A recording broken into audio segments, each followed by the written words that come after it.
دونوں ہاتھ اٹھائے، بجائے مغفرت کی دعا کرنے، بجائے فاتحہ پڑھنے، شوہر نے آسمان کی طرف دیکھا، کہا مالک اس بدبخت میری بیوی کو کبھی بھی معاف نہ کرنا، اس گنہگار کو کبھی بھی معاف نہ کرنا، اس نے ساری زندگی مجھے تکلیف دی، دکھ دیے، درد دیے۔ اللہ اکبر، اس نے 5 گناہ ایسے کیے، ان گناہوں کی وجہ سے میں بھی اسے معاف نہیں کرتا، مالک تو بھی اسے معاف نہ کرنا۔ قیامت تک یہ عذاب جھیلتی رہے، قیامت تک یہ آگ میں جلتی رہے، بچھو اسے ڈنگ مارتے رہے۔ اللہ والا کہتا ہے میں نے اس شوہر سے پوچھا، بھائی بتا تو صحیح، تیری بیوی دنیا میں کون سے ایسے گناہ کیا کرتی تھی جس کی وجہ سے آج اس کی قبر جہنم کے گڑھوں میں سے گڑھا بنی ہوئی ہے؟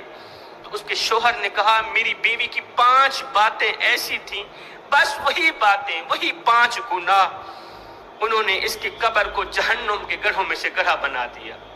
میں نے پوچھا وہ 5 باتیں کون کون سی؟ میں نے کہا پہلی بات، میری غیر موجودگی میں یہی عورت میری غیر موجودگی میں غیر محرم مرد کو تنہائی میں اپنے گھر میں بلاتی تھی، اپنے گھر میں غیر محرم مرد کو میری غیر موجودگی میں بلاتی تھی، تنہائی میں بیٹھ کے گناہ کیا کرتی تھی، تنہائی میں بیٹھ کے اس سے باتیں کیا کرتی تھی، لطف اندوز ہوا کرتی تھی۔ میں اسے روکتا تھا، مرنے کے بعد اللہ کو کیا منہ دکھاؤ گی؟ اللہ نے تجھے حضرت انسان بنا کر دنیا میں بھیجا اور تو کیڑوں سے بھی بدتر نکلی۔ آگے کہتی تھی میری قبر میرا جواب، قبر میں عذاب ملے گا تو مجھے ملے گا، تجھے کیا تکلیف ہے، تو کون ہے مجھے روکنے والا؟ کہتا مجھے غصہ آتا تھا جب میں اسے طلاق دینے کی سوچتا تھا تو میرے چھوٹے چھوٹے بچے ننھے ننھے ہاتھ جوڑ کے کہتے تھے پاپا ہمیں ہماری مما سے جدا مت کرو، ہماری مما کو طلاق مت دو۔ اس وجہ سے میں بیوی کو طلاق نہیں دے پاتا، پہلی بات۔ دوسری بات، میں بہت ہی زیادہ تکلیف میں تھا، تکلیف کی وجہ سے میں رو رہا تھا، چیخ رہا تھا، زندگی موت کی جنگ لڑ رہا تھا، زندگی موت کی کشمکش میں تھا۔ جوں جوں میری تکلیف بڑھتی گئی، چیخو پکار بھی بڑھتی گئی، یہاں تک کہ محلے کے ہمسائے دوڑ کر آ گئے میرے گھر میں۔ آگے دیکھا میں تنہا اکیلا کمرے کے اندر پڑا ہوں اور تکلیف کی وجہ سے رو رہا ہوں، چیخ رہا ہوں۔ انہوں نے پوچھا کہ تیری بیوی کہاں ہے، تیرے بچے کہاں ہیں؟ میں نے کہا کہ میری بیوی تکلیف میں، بخار میں مجھے اکیلا چھوڑ کے بن سمر کے شادی کی تقریب میں گئی ہوئی ہے۔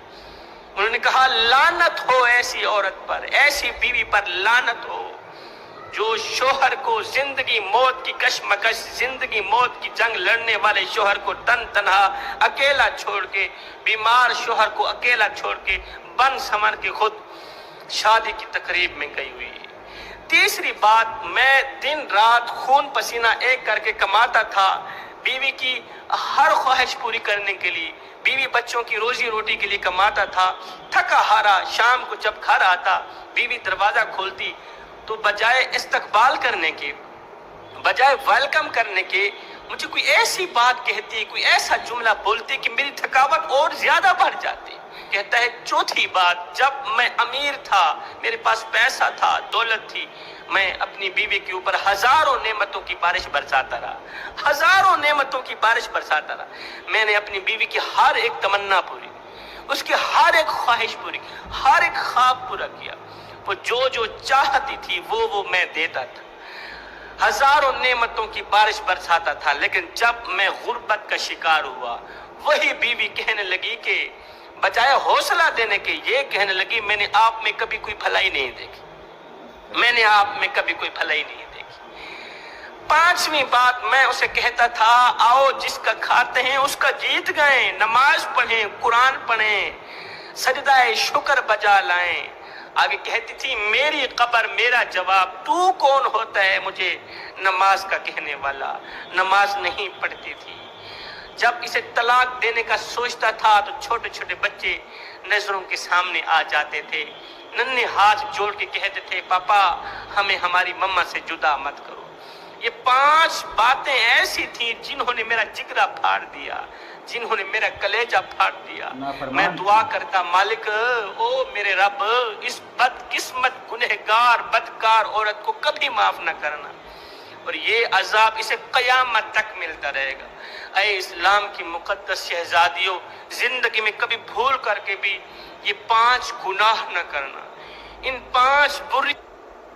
ہماری ماں بہنوں کو سمجھنا چاہیے اور زندگی اسلام کی طور طریقے سے جینا چاہیے۔ ہم لوگوں کو بھی غور و فکر کرنا چاہیے، اپنے گھر والوں کو بھی سمجھانا چاہیے، بہن بیٹیوں کو، ماں کو، سب کو سمجھانا چاہیے اور خود اپنے آپ کو بھی سمجھنا چاہیے۔ جتنی جلدی انسان سمجھ جائے وہی بہتر ہے۔ پتہ نہیں کب موت آ جائے، اس کے بعد کیا ہوئے گا کس کو نہیں پتہ، کسی کو نہیں پتہ۔ اس لیے بہتر ہے مرنے سے پہلے مرنے کی تیاری کر لیں بھائی، اور اپنے گھر میں دینی ماحول کریں جس سے اللہ بھی خوش رہے گا، تمہاری دنیا بھی بنی رہے گی، آخرت بھی بنی رہے گی۔ دیکھیے مولانا کیا بتا رہے ہیں، کیسا بیان کر رہے ہیں، کتنی اور ایسا اس کے اوپر عذاب ہو رہا ہے، لیکن اس کا شوہر یہ سب جاننے کا باوجود بھی اس کو معاف نہیں کیا، کیونکہ وہ اتنی بدبخت تھی۔ آئیے ویڈیو دیکھتے ہیں۔ بری عادات سے بچتی رہنا، ورنہ یاد رکھنا تم تباہ و برباد ہو جاؤ گے، تم اجڑ جاؤ گے۔ قبر میں کیڑے مکوڑے تمہارے منتظر ہوں گے، قبر کی آگ تمہاری منتظر ہوگی، قبر جہنم کے گڑھوں میں سے گڑھا بن جائے گی۔ میں دعا کرتا ہوں مالک ہمیں اچھی نصیحتوں پر عمل کرنے کی توفیق عطا فرمائے۔